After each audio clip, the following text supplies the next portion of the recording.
UPSC का result आ चुका है। देश को अपने भावी आईएएस के नाम मिल चुके हैं, उनके चेहरे मिल चुके हैं। मेरे साथ इस बार यूपीएससी के टॉपर अनुज अग्निहोत्री साथ में। अनुज, बहुत बहुत बधाई आपको, आज आपने अपना और अपने परिवार का नाम रोशन किया है। पहली फीलिंग मन में क्या आ रही है, पहला रिएक्शन क्या था जब आपने रिजल्ट देखा अपना? Thank you so much sir. पहला रिएक्शन तो नेचुरली थोड़ा सा प्रोसेस करने में टाइम लग रहा है एंड एक्चुअली अभी भी प्रोसेस ही कर रहे हैं धीरे धीरे। पहला रिएक्शन सर थैंकफुली होंगे बहुत ज़्यादा, भगवान के लिए, बड़े लोगों के लिए आशीर्वाद की वजह से ही यहाँ तक पहुँच रहे हैं। बहुत बड़ा लक फैक्टर होता है सर। इतनी आप ट्रूली स्पीकिंग इमेजिन नहीं करते हैं इतनी अच्छी रैंक का, कि मतलब ये तो कम्प्लीटली लक बेस्ड है, टॉप 10 टॉप 1 पाना। But I am very thankful and I consider my self very lucky. सबसे पहला फोन किसे किया आपने, किसको बताया कि सपना पूरा हो गया? सर एक्चुअली मैं रिजल्ट चेक कर पाता उससे पहले ही मेरी दोस्त हैं, उन्हीं मेरी बैचमेट है इनफैक्ट, तो उन्हीं का फोन आया था मेरे पास। तो उन्हीं ने मुझे बताया कि आपकी फर्स्ट रैंक है। तो अनुज, घर पर बात हो गई, पेरेंट्स ने सबसे पहले किसको बताया आपने? मम्मी या पापा का रिएक्शन क्या रहा? घर पे हम तीनों ही थे, मम्मी और पापा और मैं साथ में थे। तो नेचुरल सी बात है, फर्स्ट रैंक जैसे ही देखी तो मैं चिल्लाया जोर से कि पापा मैंने टॉप कर लिया है। तो हम तीनों बैठ के आराम से जमीन पे बैठ के थोड़ा तसल्ली से सोचा कि ये एक्चुअल में सच है। फिर उसके बाद भगवान को धन्यवाद बोला और उसके बाद फिर भाई को फोन किया। अनुज, आज आपकी स्टोरी पूरा देश देख रहा है, युवाओं के लिए आप एक इंस्पिरेशन बन चुके हैं। थोड़ा बताइए कि बैकग्राउंड क्या था आपका, आपने पढ़ाई किस चीज की शुरू की थी? क्या ट्वेल्थ के बाद से ही यूपीएससी की तैयारी शुरू हो गई थी या उसके बीच में कुछ और आपने किया? जी सर। सर मैं ट्वेल्थ के बाद ग्रेजुएशन करा है सर, एमबीबीएस एम्स जोधपुर से। अरे, और जी सर। और उसके बाद सर मेरा फर्स्ट अटेम्प्ट ही यूपीएससी का 2023 में मैंने दिया था। तैयारी सर मैंने काफ़ी पहले से, मतलब जिस टाइम मैं कॉलेज में था उसी समय से थोड़ा सा रुझान सिविल सर्विसेज की तरफ चला गया था। और प्रॉपर तैयारी मैं कहूँगा तो इंटर्नशिप में जितना मुझे टाइम अपने पास स्पेयर कर पाता था, तो तब से मैंने थोड़ा सा सीरियस मोड में तैयारी चालू करी थी। 2023 में ही मेरी इंटर्नशिप कंप्लीट हुई और 23 में ही मैंने पहला अटेम्प्ट अपना दिया था। फॉर्चुनेटली मुझे 23 में डेनिक्स, जो कि सेम पेपर कंडक्ट करवाता है, उसी में मुझे हम्म। एलोकेट हो गई थी। अभी मेरी प्रोबेशन चल रही है डेनिक्स की। और थर्ड अटेम्प्ट में मैं अभी इसमें फर्स्ट रैंक मुझे मिली है यूपीएससी 2025। अनुज, अब ये और भी इंटरेस्टिंग हो गया है। आप डॉक्टरी कर रहे थे और डॉक्टरी करने के साथ साथ यूपीएससी की आपने तैयारी की, यूपीएससी आपने क्रैक भी कर लिया है। ये आपका दूसरा अटेम्प्ट था? ये मेरा तीसरा अटेम्प्ट था सर। तीसरा अटेम्प्ट था। तो डॉक्टरी पढ़ने के साथ साथ, प्रैक्टिस करने के साथ साथ समय कैसे निकालते थे? हम देखते हैं कि डॉक्टर्स की लाइफ तो वैसे ही इतनी हेक्टिक होती है, 12 12 घंटे, 18 18 घंटे आप लोग काम करते हो। कैसे पूरा टाइम टेबल बना था, कैसे चीजें आप मैनेज कर रहे थे? सर एक्चुअल में जो मेरा प्रैक्टिस का फेज था, इंटर्नशिप था, उसमें मैं अपने आप को बहुत फॉर्चुनेट मानता हूँ कि जो मेरे सीनियर्स थे, मेरे जूनियर्स थे, मेरे बैचमेट सबसे इंपॉर्टेंट, जिनने वर्क अलोकेशन में काफ़ी मदद करी, जिनने मदद करी कि मेरे पास टाइम रहे ताकि मैं थोड़ा पढ़ने में टाइम निकाल पाऊँ। और इसके अलावा सर घर पे, इसके जब मैं इंटर्नशिप के बाद मैं घर से प्रैक्टिस करने आया, घर से तैयारी करने के लिए आया था, तो पूर्ण रूप से सहयोग घर वालों ने दिया ताकि पूरी प्रायोरिटी मेरी मेहनत रह सके। और इसी की बदौलत आज सक्सेस हाथ लगी है सर। मैं समझ रहा हूँ कि आपके पास टाइम नहीं है, इसलिए आप बहुत साधारण शब्दों में अपनी कहानी बता रहे हैं। लेकिन हम समझ रहे हैं कि आपकी कहानी आज साधारण बन चुकी है। मुझे जानना है कि आप कितने बजे उठते थे, कितने घंटे की पढ़ाई होती थी, और कितना सोना, कितने त्याग किए आपने? कभी पार्टीज में गए कि नहीं गए, या फिर फैमिली फंक्शन ज्वाइन किए नहीं किए? इस बीच कितना डेडिकेशन है सब चीजों के लिए, और कितने घंटे आप पढ़ाई करते थे? ये सवाल हर उस छात्र का भी होगा जो तैयारी कर रहा है यूपीएससी की। जी सर। सर मैं अगर सच बताऊं तो मेरा हमेशा से, अगर मैं किसी कॉम्पिटिटिव एग्जाम को अप्रोच करता हूं तो डिसिप्लिन हमेशा टॉप प्रायोरिटी रहती है। तो अगर मैं अपने फर्स्ट अटेम्प्ट की बताऊं, जो कि मैं बहुत सीरियसली दिया था, जो कि एक्चुअल में मेरा फंडामेंटल्स को स्ट्रॉन्ग कर पाया, तो उस फर्स्ट अटेम्प्ट में मैंने डिसिप्लिन पे काफ़ी ज़्यादा फोकस करा था। एज सच मतलब एक उठने का रूटीन फिक्स था, क्योंकि मैं सुबह 6 बजे उठना प्रेफर करता था और रात में 11 साढ़े 11 तक सो जाना प्रेफर करता था। घंटों का मैंने मतलब एक काउंट तो नहीं रखा, बट फिर भी अगर मैं सोचना चाहूँ तो तकरीबन एवरेज में 8 से 9 घंटे मैं पढ़ने का ट्राई करता था। बट सर ये कहानी पूरी तरह से फ्लिप हो जाती, क्योंकि फर्स्ट अटेम्प्ट के बाद मैं सर्विसेज ज्वाइन कर ली थी मैंने। और हाँ। सर्विसेज ज्वाइन करने के बाद काफी डायनेमिक्स चेंज हो गए थे। तो उसमें फिर जो आप बात कर रहे हैं पार्टीज का, फन का, वो एंगल भी काफी ज्यादा इंक्लूड हो चुका था। तो वो जो थर्ड अटेम्प्ट जिसमें अभी मुझे फर्स्ट रैंक मिली है, तो वो एक आयरनी है कि फर्स्ट अटेम्प्ट मैंने सबसे ज्यादा डिसिप्लिन हार्डवर्क करा था। तो उसमें मुझे इतनी ज्यादा नहीं मिली थी, लेकिन इस अटेम्प्ट में जिसमें मैंने थोड़े से मजे भी इंक्लूड करे, जिसमें मेरे दोस्त भी ज्यादा थे, तो फॉर्चुनेट कहूंगा अपने आप को कि भगवान मेरे साथ रहे और इस अटेम्प्ट में मुझे ये मिला। तो मुझे लगता है कि फिर यहाँ पर एक सवाल बड़ा इंटरेस्टिंग हो जाता है कि वो क्या चीजें जो आपने मिस करी इस प्रिपरेशन के दौरान, और अब जब रिजल्ट पूरी तरीके से आपके पक्ष में है तो आप क्या वो चीजें करना चाहेंगे, चाहे वो घूमना हो या कुछ अच्छा खाना हो, क्या चीजें करना चाहेंगे? सर मैं किसी चीज को लेके ऐसे रिग्रेट नहीं करता कि मैं ऐसा इस फेज में कुछ ऐसा मिस करा, क्योंकि नेचुरल सी बात है, मुझे प्रिपेयर करना था, तो मैंने अपने दोस्तों को पीछे छोड़ा, मैंने सोशल मीडिया को पीछे छोड़ा, पूर्ण रूप से बंद कर दिया, अपने आप को एक्सक्लूड कर दिया इन सब चीजों से। लेकिन at the very same time sir, मेरे पास एक बहुत अच्छा टाइम मिला अपने घर पे रहने का, अपने माँ बाप के साथ ज्यादा टाइम स्पेंड करने का। क्योंकि एक बार जब हम कॉलेज से निकलते हैं, नौकरी ज्वाइन कर लेते हैं, तो हमें टाइम बहुत कम मिल पाता है जिसमें इतना लंबे समय तक हम अपने माँ बाप के साथ रहें। तो वो एक समय मुझे मिला, तो उस चीज के लिए मैं सही बहुत बात ज्यादा है। थैंकफुल हूँ, ना कि मैं इस चीज को रिग्रेट करूं कि मैं कुछ मिस करा मैंने। माँ बाप का आपने जिक्र किया, वाकई उनका सीना भी आज गर्व से काफी चौड़ा होगा। कहाँ से आप आते हैं, क्या नाम है आपके पेरेंट्स का, जब का नाम का नाम भी लेना चाहिए ऑन कैमरा, और क्या करते हैं वो लोग, फैमिली के बारे में कुछ बताएं, अपने शहर के बारे में कुछ बताएं।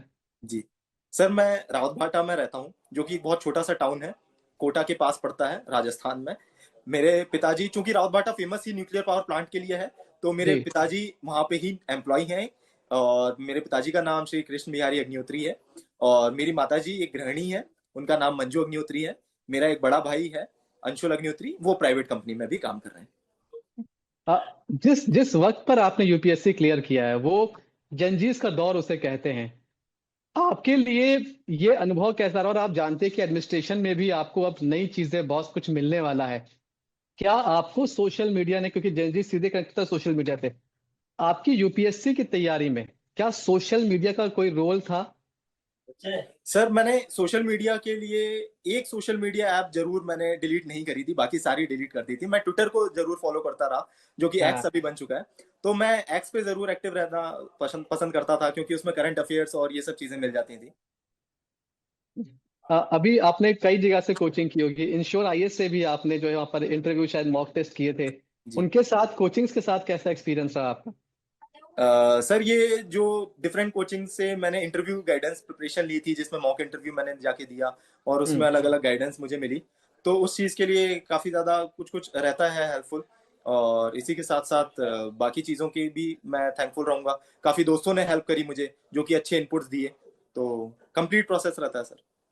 अब बड़ा सपना क्या है अनुज, अब आगे जाकर क्या करने वाले? यूपीएससी तो क्रैक हो ही गया है, लेकिन वो कौन सी चीज जो आपने सोच रखी है कि ये मुझे अपने देश के लिए करनी है, उस शहर के लिए करनी है, उस जिले के लिए करनी है जहां आपकी पोस्टिंग होने वाली है?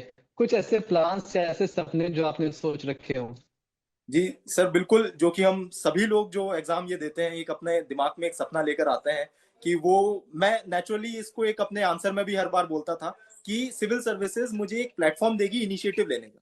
कई बार जब हम सिविल सर्विसेज से बाहर रहते हैं, तो हमें एक हेल्पलेसनेस महसूस होती है कि हम कुछ अगर समाज के लिए करना भी चाहें, तो शायद हमारे पास उतने रिसोर्सेज नहीं है, चाहे उतनी पावर नहीं है, एक अथॉरिटी नहीं है, लेजिटिमेसी नहीं है, जो कि हम उस चीज को कर सके। तो सिविल सर्विसेज ये मुझे सब हम्म। प्रदान कर सकती है। और मैं इसी को उपयोग में लेते हुए आगे, मेरी प्रायोरिटी वैसे मैं कहना चाहूंगा, क्योंकि मैं एक हेल्थ बैकग्राउंड से आता, तो हेल्थी सोसाइटी और एक स्पोर्टिंग सोसाइटी की तरफ मैं प्रायोरिटी अपनी रखना चाहता हूँ। ठीक है। उन बच्चों के लिए कुछ टिप्स, और उन अपने साथियों के लिए क्या कहेंगे जो कहीं ना कहीं इस बार शायद थोड़ा सा चूक गए हैं? क्या कहना है उन दोनों लोगों के लिए, वो जो तैयारी कर रहे हैं और वो जिनकी तैयारी इस बार सफल नहीं हो पाई? सर मैं हमेशा कहना चाहूंगा कि एक ये पूरा प्रोसेस है, और प्रोसेस में उतार चढ़ाव आने ही आने हैं। शायद आज अगर मुझे सफलता नहीं मिलती, तो मैं अगली दिन से अपने अटेम्प्ट के नेक्स्ट अटेम्प्ट के लिए शायद तैयारी कर रहा होता। जरूर ये चीज कहना बहुत टफ होता है, आज मैं सिलेक्ट हो गया हूँ इसलिए मुझे काफी आसान लग रहा है। लेकिन जिन लोगों को सफलता नहीं मिलती है, और इसी में मेरे कई दोस्त भी हैं जिनने मेरे साथ तैयारी करी, उनमें से कुछ लोगों को नहीं हो पाया, कुछ का हुआ है। नेचुरली बहुत टफ होता है सर, बहुत हार्ड होता है इतने ग्रूसम प्रोसेस से निकलना, और ऐसा फेलियर फिर फेस करना।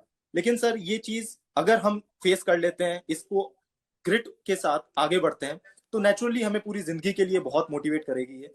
और इसी चीज को अपना मोटिवेशन बनाना चाहिए सर। इससे जुड़ा एक सवाल है कि जब आप तैयारी कर रहे होते हैं, आप कोई भी अगर कोई काम कर रहे होते हैं, एक मोमेंट आता है जो ब्रेक डाउन मोमेंट होता है, जहां लगता है कि नहीं हो पा रहा है अब।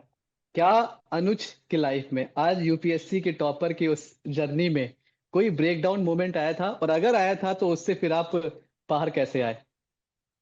सर नेचुरल सी बात है कि मैं इससे पहले 2 अटेम्प्ट दे चुका हूँ, और दोनों अटेम्प्ट में जब ये इस पीडीएफ को जिसमें फाइनल रिजल्ट आता है, इसे हम होली पीडीएफ कहते हैं एस्पिरेंट्स की भाषा में, तो उस होली पीडीएफ में अपना नाम देखना अपने आप में एक बहुत खुशी का अनुभव होता है।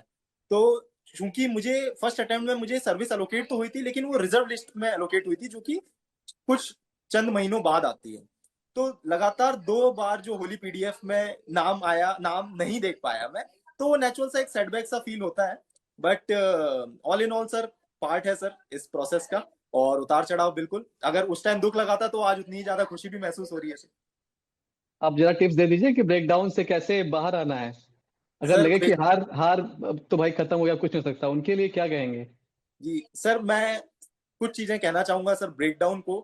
आप एक परसेप्शन आपका किस तरह से है, एक ब्रेकडाउन को कुछ लोग ऐसे परसीव करेंगे कि अब शायद सब खत्म हो गया, या फिर हाँ। लोग ऐसे पसंद करेंगे कि शायद ये मुझे कुछ और करने के लिए प्रेरित कर सकता है ये मौका, या तो मैं इसी को और अच्छे से कैसे दूं, या फिर इसके अलावा भी तो बहुत कई चीजें हैं जहां पे मैं एक्सेल कर सकता हूँ।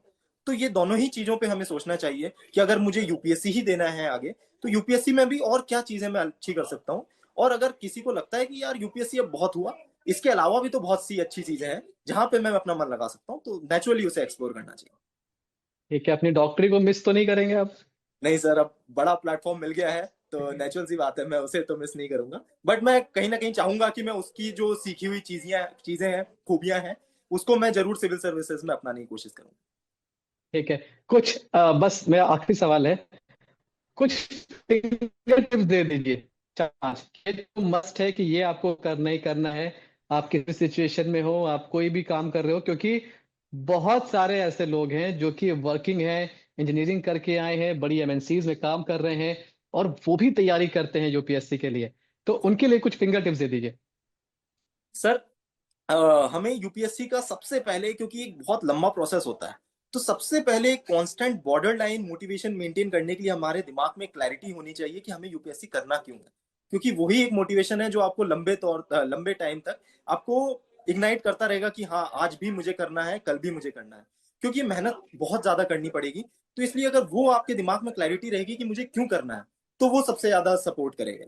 सेकंड बात है सर, अगर हम अच्छी शेड्यूलिंग कर पाए कि हमें क्या चीज कब और कितनी हम्म। प्रायोरिटी पर करनी है, तो वो एक क्लैरिटी भी काफी हेल्प करती है मुझे लगता है। तो उसी के एस्पेक्ट में हम एक अच्छा रूटीन बना सकते हैं कि हमें क्या चीज प्रायोरिटी पे पहले सॉल्व करनी है, and depending upon the stages की प्रीलिम्स में हमें क्या फोकस करना है, मेंस में क्या, और सब्सिक्वेंटली इंटरव्यू में। ठीक है, मैं कुछ तीन चार फटाफट सवाल पूछूंगा। आप वो टाइम जब आप बहुत बोर हो जाते हैं तो आपका फेवरेट फूड क्या होता है जो आपको रिचार्ज कर देता है? सर मैं कहूंगा आलू की चाट। आलू की। आपकी favourite movie? Favourite movie sir, अभी रिसेंटली धुरंधर मैंने देखी थी, तो वो धुरंधर ही दिमाग में चल रही है sir. Favourite star? Favourite star? हाँ। सर मैं बहुत बड़ा एमएस धोनी का फैन हूँ।